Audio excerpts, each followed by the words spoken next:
how do you go about establishing that work-life balance that everybody, talks about and thinks about? You live a big life, right? And how do you I get this balance question it? a lot. I get it. I teach senior executive kind of leadership classes at Amazon for our most senior execs, and I also teach, or not teach, but I also speak to interns, so kind of all across the spectrum. And I get this question about work-life balance all the time from both ends of the spectrum. And my view is I don't even like the phrase work-life balance. I think it's misleading. I like the phrase work-life harmony, because I know that if I am energized at work, happy at work, feeling like I'm adding value, part of a team, whatever energizes you, that makes me better at home. It makes me a better husband, a better father, and likewise, if I'm happy at home, it makes me a better employee, a better boss, all the things.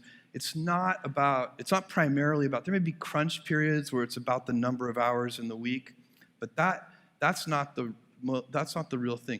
Usually it's about, do you have energy?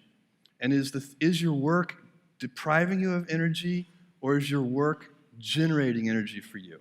And there are people, everybody in this room knows people who fall into these two camps. You're in a meeting and the person comes in the room. Some people come into the meeting and they add energy to the meeting. Other people come into the meeting and the whole meeting just deflates. And those people they drain energy from the meeting. And you have to decide which of those kinds of people you're going to be. Are you going to add energy? And the same thing at home. And the same thing at home. And it's a wheel, it's a cycle, it's a flywheel, it's a circle. It's not a balance. Because a balance, that's why that metaphor is so dangerous, because it implies there's a strict trade-off.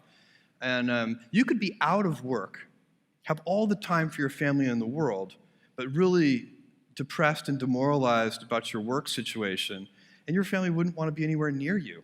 They would wish you would take a vacation from them.